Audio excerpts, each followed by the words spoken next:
నీ కొడుకు చదువు ఖర్చంతా నా తమ్ముడే చూసుకుంటాడు. మీ అబ్బాయి ఎలాగో వాడికి బామర్దవుతాడు కదా.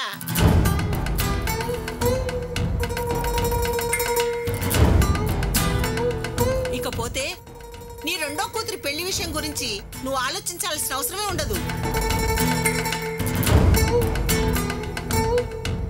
ఎందుకంటే వాడికి అది మరదలవుతుంది కదా. వాడే దగ్గరుండి దాన్ని పెళ్లి చేస్తాడు. నువ్వు మాతో వియ్యం అందుకున్నాక మనం బంధువులవుతాం కదా. నీకేం కష్టం రాదయ్యా. నువ్వు నీ అభిప్రాయం చెప్తే గాని నేను నా తమ్ముడితో మాట్లాడలేనయ్యా. నాకు తెలిసి నా తమ్ముడు ఖచ్చితంగా ఒప్పుకుంటాడని అనుకోను. ఎందుకంటే వాడికి చాలా పెద్ద పెద్ద సంబంధాలు వచ్చాయి, వస్తున్నాయి కూడా. వాడు మాత్రం నో అంటున్నాడు. ఏదో నీ మంచితనం తెలుసు కాబట్టి, నేను ఆల్రెడీ అమ్మాయిని చూశాను కాబట్టి ఈ దారి ఆలోచించాను. నువ్వు నీ ఆలోచన చెప్తే నేను వాడిని ఒప్పించే ప్రయత్నం చేస్తా. నాకేం చెప్పాలో తెలియటం లేదమ్మా. సరే, నువ్వు ఇంటికెళ్ళి బాగా ఆలోచించి నీ ఇష్టాలు చెప్పు. ఆ తర్వాత నేను వాడితో మాట్లాడి చూస్తా. రామ్మూర్తి, నా తమ్ముడు గాని ఒప్పుకున్నాడే అనుకో, నీకు రాజయోగం పట్టంటే.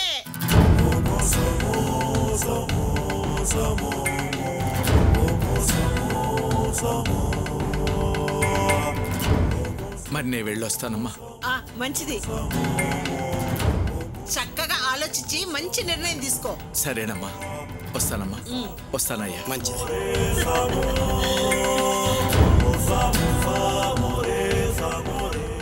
ఏం కనక మహాలక్ష్మి, మీ తమ్ముడు ఈ సంబంధానికి ఒప్పుకుంటాడంటావా? ఒప్పుకోకే. రామ్మూర్తి కంటూ ఒక ఇల్లుంది, సంబంధం మంచిది, పిల్ల బాగుంటుంది. వాడికి ఇంకేం కావాలి? ఏమే, నువ్వు నీ తమ్ముడు కలిసి వేసే డ్రామాలకి ఎంతమంది ఇదైపోతున్నారే. మీకు మరీ హద్దు ఆపు లేకుండా పోతుంది. నీ తమ్ముడి మొదటి భార్య వాడి టార్చర్ భరించలేకే కదా ఆత్మహత్య చేసుకుని చచ్చింది. అలాంటి వాడికి ఒక చిన్న పిల్లనిచ్చి పెళ్లి చేయాలని చూస్తున్నావు. ఈ కథ ఎక్కడ ముగుస్తుందో తెలియడం లేదు. కానీ ఒక్కటి మాత్రం ఖచ్చితంగా తెలుస్తుంది, ఎప్పుడో ఒకప్పుడు మనం మీ తమ్ముడు మూలంగా అడ్డంగా బుక్ అవుతాం. అప్పుడు అవుట్. కాస్త మూస్తారా? తెన్నింటి వాసాలు లెక్క పెట్టడం అంటే ఇదే.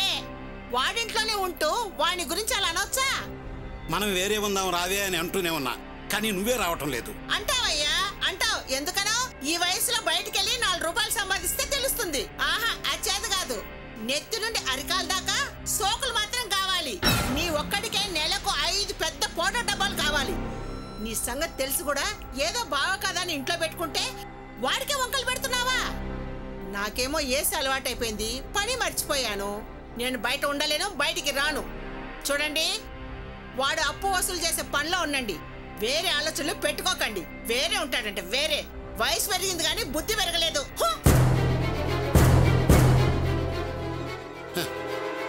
45 సంవత్సరాలు 20 సంవత్సరాలు 25 సంవత్సరాలు తేడా వాళ్ళకు పెండ్లి. ఏవి దేవుడు అయ్యా, ఎవ్వరికీ అర్థం కావు. ఏదేదో చేస్తుంటావు. కానీ ఎలా జరగాలనో అలాగే జరుగుతూ ఉంటుంది.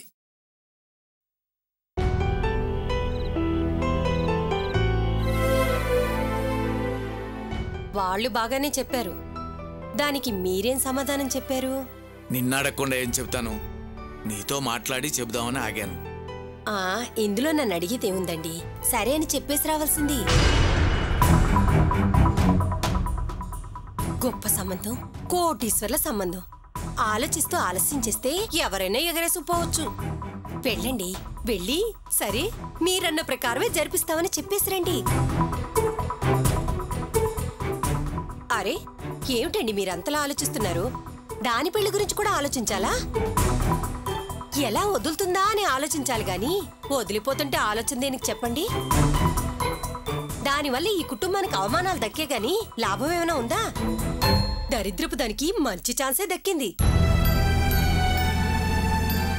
పైసా ఖర్చు లేకుండా పెళ్లి చేసే అవకాశం మీకు దక్కితే ఇంకా మీనమేషాలు లెక్క వేయటం ఏంటండి? అర్జెంటుగా అలాగే అనేసి దాన్ని అవతలకి నెట్టేక. ఒకవేళ అలా చేసామనుకోండి, మన ఇల్లు మనకి దక్కుతుంది. మోహన్ చదువు సంగతి, లలిత పెళ్లి విషయం కూడా వాళ్లే చూసుకుంటారని చెప్పారు కదా. అలాంటప్పుడు ఇంకా ఆలోచన దేనికండి? మాట అనుకుందాం, మీరు మీ సంపాదనతో ఇవన్నీ చేయగలరా? దాని గురించి అంత ఆలోచన ఎందుకండి? అది కాదే, వాళ్ళిద్దరి మధ్య వయస్సు చాలా తేడా ఉంది, దాని గురించి ఆలోచిస్తున్నాను. చా, వయసు ఏమిటండి వయసు తేడా? మగాడికి సంపాదన ముఖ్యం, పోషించగల సమర్థత ముఖ్యం.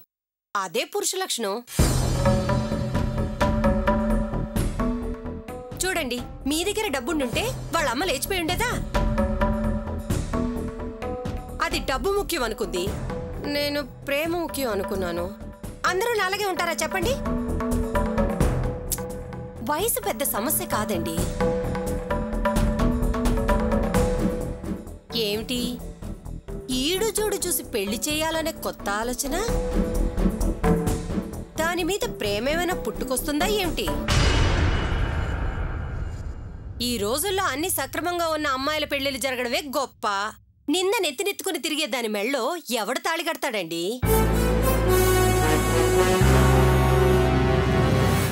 నా మాట విని మరో ఆలోచన చేయకుండా పెళ్లి చేసి పంపుదాం.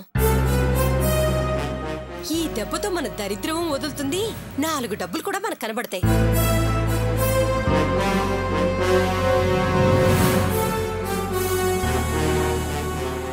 సరే అయితే నేను ఆ రంగనాథం గారు అక్కకు ఫోన్ చేసి ఓకే అని చెప్పేస్తాను. ఊరికే చెప్పడం ఎందుకండి? రేపు మంచి రోజు, మనం వాళ్ళింటికి వెళ్తాం గాని వాళ్ళని ఇక్కడికి రమ్మని గాని చెప్దాం. అలాగే.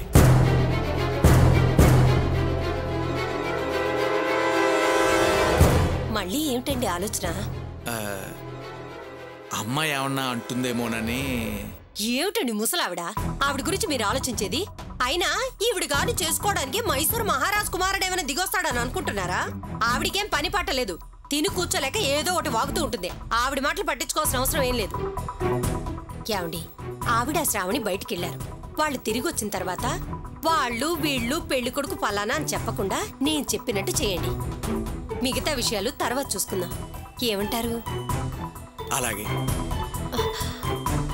చూడండి, ఈ పెళ్లి జరిగితే మన ఇల్లు మనదవుతుంది, మోహన్ ఇంజనీర్ అవుతాడు. ఆ విషయం మర్చిపోకండి. ఎలా మర్చిపోతానే? నా ఆశలన్నీ మోహన్ మీదే, వాడి మీదే నమ్మకం పెట్టుకున్నాను.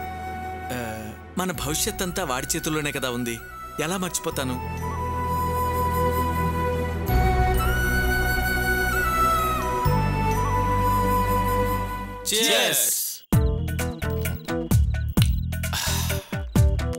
ఏరా మామా, పార్టీ సూపర్ రా.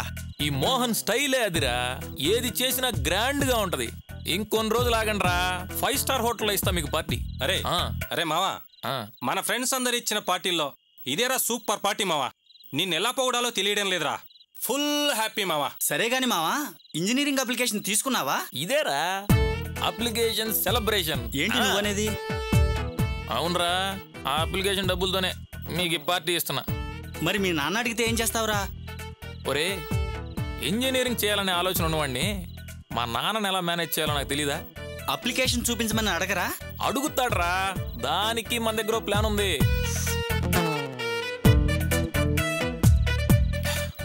ఈ తండ్రులందరూ కొడుకుల్ని రికరింగ్ డిపాజిట్ లాగా ఫీల్ అవుతున్నారా. నెల నెల కొంచెం కొంచెం కట్టడం, వడ్డీతో సహా మొత్తం లాగేయడం లాస్ట్లో. అలాగే ఇప్పుడు చదివించడం, ఖర్చంతా కట్నం కింద లాగేయడం. ఈ విషయంలో తండ్రులందరూ తెగ పోటీ పడుతున్నారా. పైగా ఈ బ్యాంకులు ఒకటి ఎడ్యుకేషనల్ లోన్స్ అని పెట్టేసాయి. దాంతో ప్రతి అబ్బకి ఈజీ అయిపోయింది. ఈ జోక్ విన్నారా? నేనే నా కుటుంబాన్ని ఆదుకోవాలంట, మా వాళ్ళందరినీ పోషించాలంట. పోషించడానికి నేనేమన్నా ఉచిత అన్నదాన సత్రం ఏమన్నా మెయింటైన్ చేస్తానా, లేకపోతే నేనేమన్నా ఉచిత అంబలి కేంద్రాన్నే?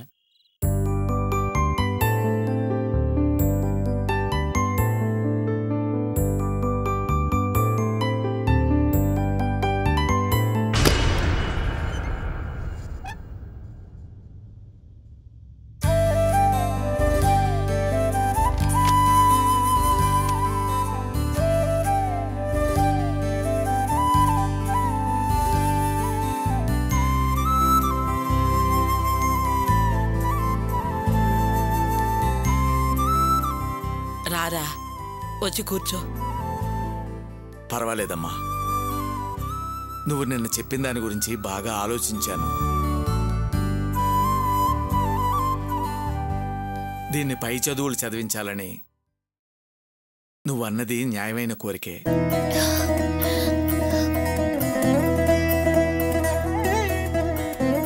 నాకే కాదురా, దీనికి చదువుకోవాలనే ఆశ ఉంది. దాని అభిప్రాయమే నేను నీతో చెప్పాను. అది కోరుకున్న చదువులో దాన్ని చేర్పించావు అంటే దానికి ఒక మంచి భవిష్యత్తు ఇచ్చిన తండ్రిగా అది నిన్ను మా నాన్న మంచివాడని గర్వంగా చెప్పుకుంటుందిరా. నువ్వు చెప్పేది నిజమే, కానీ నేను సంపాదించే సంపాదనతో ఇద్దరిని ఇంజనీరింగ్ చదివించలేను.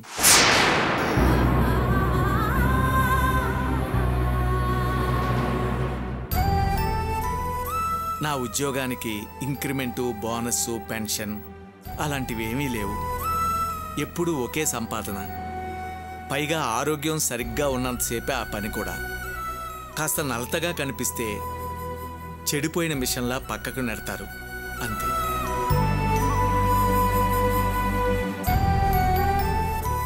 ఇప్పుడు నాకున్న వయసులో నా జీవితానికి ఏ గ్యారంటీ లేదు. అందుకే నేను మోహన్ని ఇంజనీరింగ్ చేయాలని ఆశపడుతున్నాను.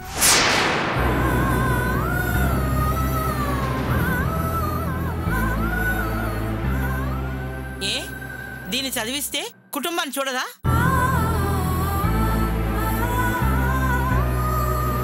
నేను చెప్పాల్సింది పూర్తిగా చెప్పని, ఆ తర్వాత నువ్వు మాట్లాడదు గాని. సరే చెప్పరా. దీని కన్న తల్లి బాధ్యత లేకుండా దీన్ని వదిలేసి వెళ్ళిపోయింది. ఇప్పుడు నువ్వు చెప్పావే, నాన్నన్న బాధ్యతతో న్యాయం చేయటం నా పనని. నేను బాగుండగానే ఆ న్యాయం ఏదో చేయాలని అనుకుంటున్నాను. అందుకే ఒక నిర్ణయం తీసుకున్నాను. అది కోరింది చదివించలేకపోయినా పోనీ నీకు కుదిరిందన్న చదివించరా? అసలు చదువే కుదరదు, నా వల్ల కాని పని.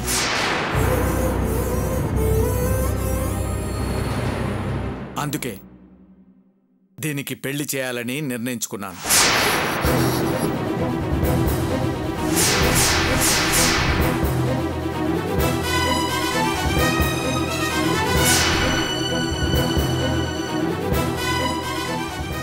ఏంట్రా నువ్వు అనేది? అది బాగా చదువుకొని మంచి ఉద్యోగం చేయాలని ఆరాటపడుతోంది. నువ్వేమో పెళ్లి చేస్తాను అంటున్నావు. ఏంట్రా ఇది? ఎంత చదివి ఉద్యోగం చేసినా పెళ్లి చేసుకోవాల్సిందే కదా. అదేదో ఇప్పుడే చేస్తే సరిపోతుంది.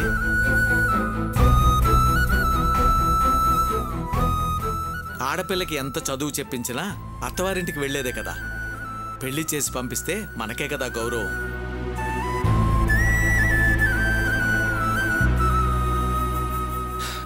నాకు తెలిసిన మంచి సంబంధం ఒకటి వచ్చింది. వాళ్లతో బియ్యం అందితే మంచిదని నా అభిప్రాయం. పెళ్లి కొడుకు వాళ్ళని రమ్మన్నాను. రేపు ఉదయం వాళ్ళు వస్తారు. దీన్ని రెడీగా ఉండమన్నా.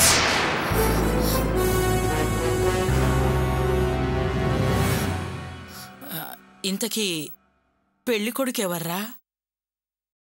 మనకంటే చాలా గొప్పవాళ్ళు. రేపు ఉదయం వస్తారుగా, చూడు.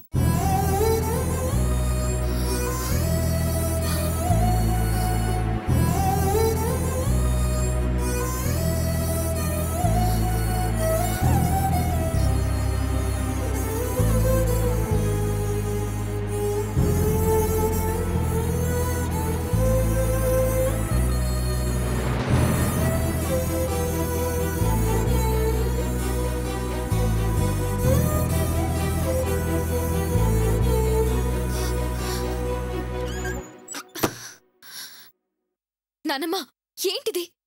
నేను పెళ్లి చేయమని నిన్ను అడిగానా? నాన్నేంటి సడన్ గా ఇలాంటి నిర్ణయం తీసుకున్నారు? నేను పెళ్లి చేసుకోనని నాన్నతో చెప్పే. పైగా రేపే వాళ్ళు వస్తున్నారంట. రావద్దని చెప్పు నానమ్మా. తొందరపడి అనవసరంగా ఆవేశపడకమ్మా.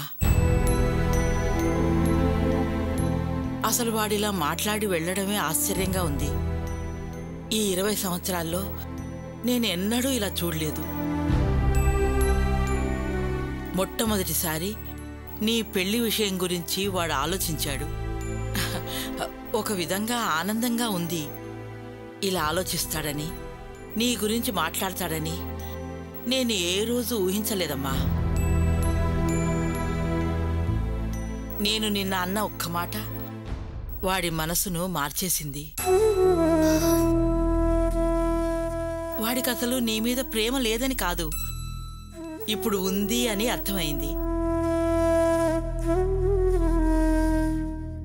కాని ఆ ప్రేమకు ఆ రాక్షసి అడ్డుపడి వాడిని గుప్పెట్లో పెట్టుకొని ఆడిస్తోంది. అవన్నీ వదిలేనానమ్మా. ముందు ఈ పెళ్ళాపై నేను చదువుకోవాలి. నా మనసు నీకు తెలుసు కదా. ఇదిగో చూడమ్మా, నువ్వు ఈ ఇంట్లో ఉన్నంతకాలం నీ కోరికలు ఏవీ నెరవేరవు. పైగా వాడు చదివించడం కుదరదు అని తెగేసి చెప్పేశాడు.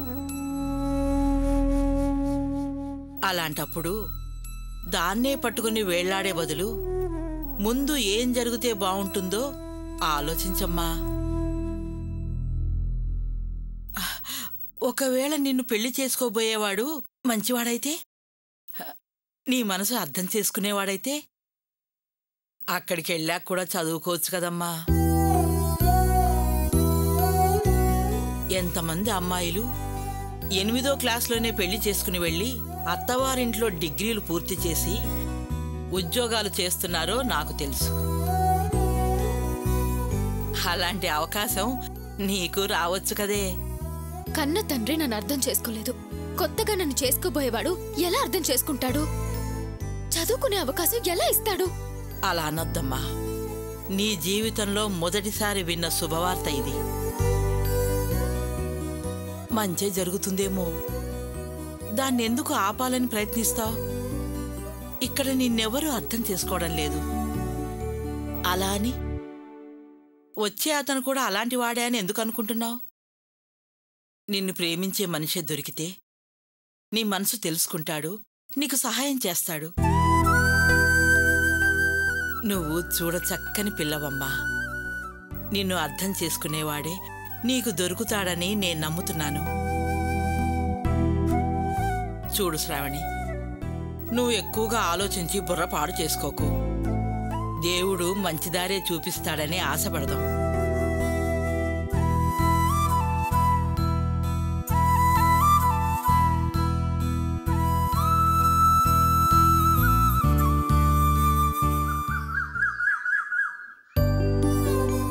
శంకర, ఇన్నేళ్ల తర్వాత మారిన నా కొడుకు మనస్సులో శ్రావణి మీద ప్రేమ అలాగే ఉంచు తండ్రి.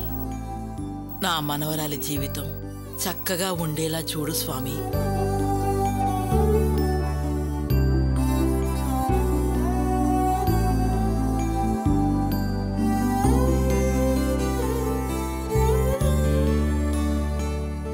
శ్రావణి,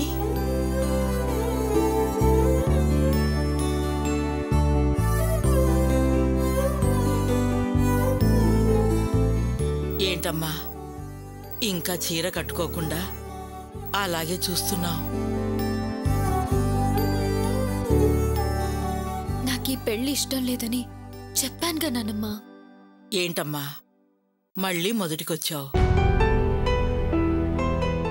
నిన్ననే కదా అంత వివరంగా విడమర్చి చెప్పాను. ఇంతకాలానికి మీ నాన్న మనసు మార్చుకొని నీకు మంచి చేయాలి అని చూస్తున్నాడు. ఆ విషయాన్ని ఎందుకమ్మా అర్థం చేసుకోవు? పెళ్లి కొడుకు వాళ్ళొచ్చే టైం అయింది. నా మాట విని ఆ చీర కట్టుకోమ్మా.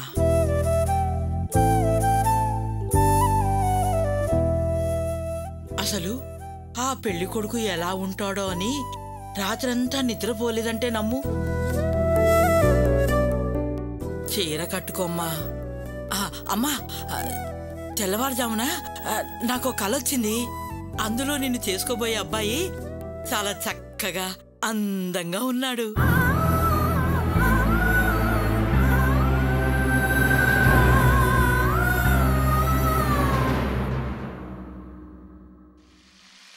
శ్రావణ వల్ల నాకు కలిగిన లాభం ఈ బజ్జీలే అనుకుంటా. అమ్మా ఇంకోటి బా ఆగరా పంజే నువ్వు వెయ్యమ్మా. ఊపిరి తీయడు. పద్మా, అసలు వాళ్ళు ఇలా బజ్జీలు పునుగులు తింటారో లేదో, అలా అని ఏమీ చేయకుండానే ఉండలేం. బాగుందండి. పెళ్లి వాళ్ళు అన్నాక వస్తారు, వాళ్ళకి మనం ఏదో ఒకటి వండి పెట్టాలి, వాళ్ళు తిని వెళ్తారు. సరే సరే త్వరగా కానివ్వు. సర్లేండి. అమ్మా తయారైందా? అమ్మా వాళ్ళు వచ్చేసరికి తయారవుతుంది లేరా? ఇంకా ఎంతసేపే, వాళ్ళు వచ్చే టైం అయింది, త్వరగా కానివ్వండి.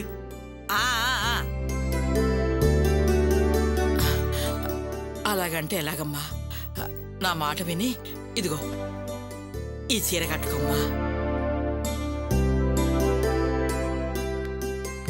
అదేం నాన్న ఇక్కడి నుంచున్నారు?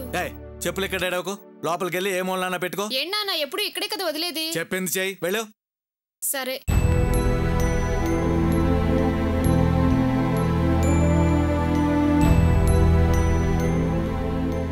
అమ్మా బజ్జీలేస్తున్నావా? నువ్వెందుకు వచ్చావే? డాన్స్ క్లాస్ అయిన తర్వాత నీ ఫ్రెండ్స్ ఇంటికి వెళ్ళి సాయంకాలం కదా రమ్మన్నాను. నేను ఎప్పుడొస్తే నీకేంటమ్మా? అబ్బా నీకు చెప్తే అర్థం కాదు. వాళ్ళు వచ్చినప్పుడు నువ్వు ఉండకూడదు, వెళ్ళవే. 2 బజ్జీలు ఇవ్వమ్మా, తినేసి వెళ్తాను. నీకు సాయంకాలం పిండి దాచి పెడతాను, నువ్వు వచ్చినప్పుడు వేడి వేడిగేస్తాను, తీరుబడిగా తిందు కానీ వెళ్ళు. అమ్మా అమ్మా ప్లీజ్ అమ్మా 2 బజ్జీలు ఇవ్వ. సరే వెళ్ళు, పో ఇక్కడి నుంచి.